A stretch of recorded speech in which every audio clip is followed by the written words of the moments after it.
Hey everyone, welcome back to Pine Hollow Auto Diagnostics. Today we have a 2010 Lexus that has an airbag light on. So customer bought it this way, he's been driving it around, and now he wants to sell it, and he wants all the warning lights off. So the code in the system is this B1660 passenger airbag active mode indicator. That's this guy right here. It tells you if the airbag's on or airbag's off. So the airbag on indicator works fine, but if you get off the seat, the airbag off indicator is supposed to come on, and it does not. Okay, and the module is fussing about that. Now, he already tried replacing the center console. That didn't work, so he sent that one back, put the original one in. How do we check these lights and determine the root cause of this problem? First thing you want is a wiring diagram. And we've got that pulled up right here. So this is our airbag on-off indicator, and there's a white and a black wire.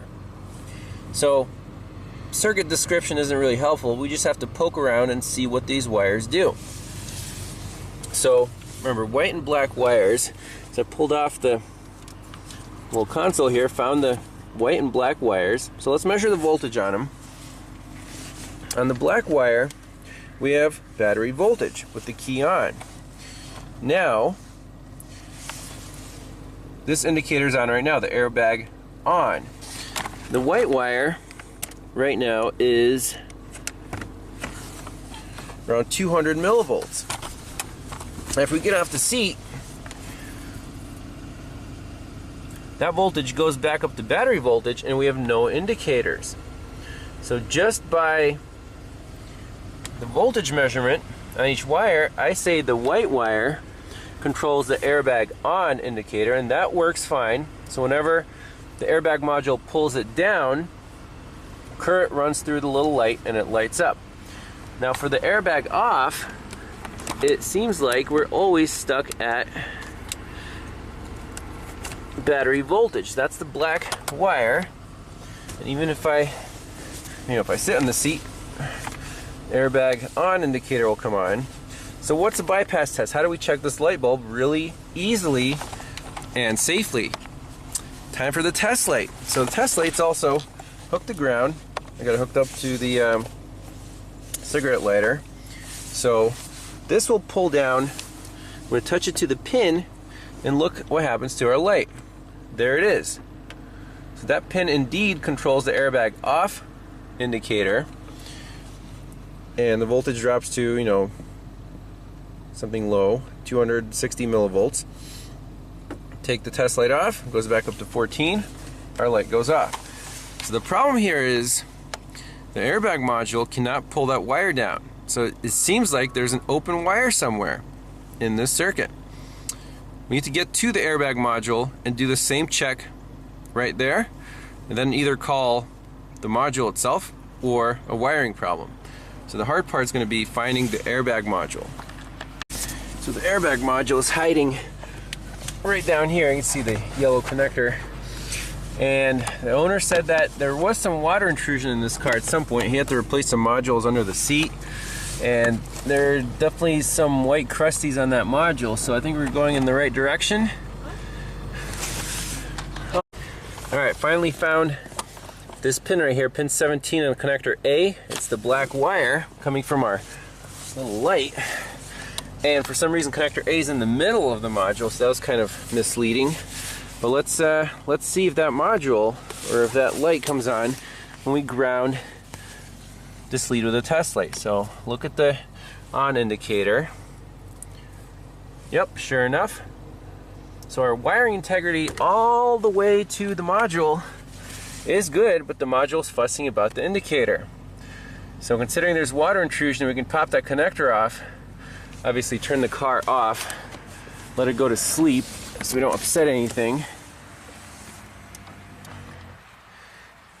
Unplug that module, just take a visual inspection of what's going on, and if it's toast, then you gotta get a new one. Oh man, this is insane. You guys see the problem? What? Focus. See that pin? That's pin number 17. It's bent. So whenever this guy took the connector off to clean it, I guess that's exactly the right pin. 20, 19, 18, 17. Bingo! We found it. So I'm going to straighten that pin out, plug it back in, everything should be fixed. Alright, well, quick and dirty, just using a pick. Got those pins as straight as possible. Let's plug it in and reset the code, see if everything works. Alright, here we go. Let's fire up the car.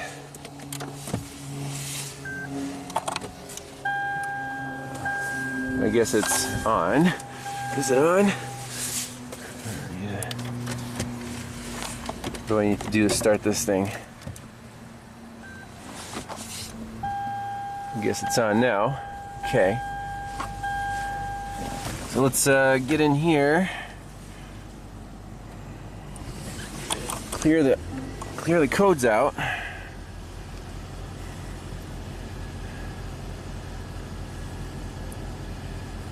Okay, clear fault memory. Yes. Okay. No trouble code.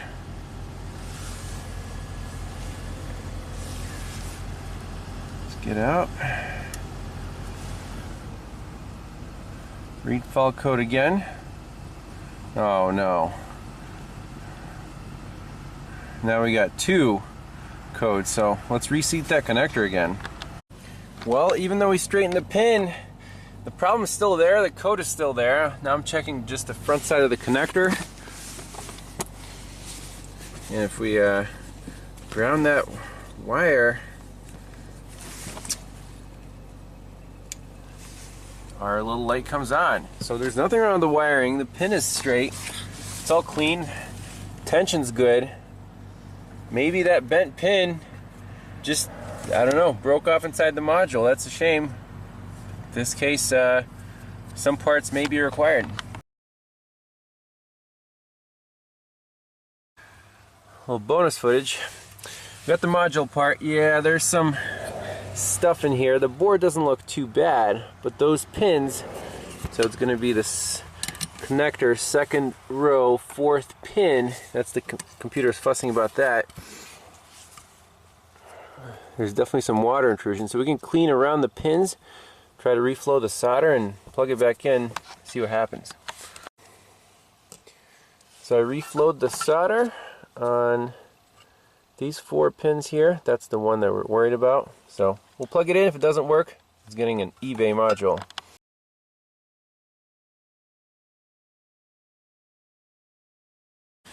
Alrighty, back to the Lexus with the airbag indicator problem.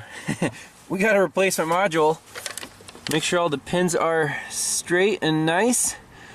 Let's plug this sucker in and see if our indicator light works. Alright, new module is plugged in. There goes nothing. Hey, both our indicators work.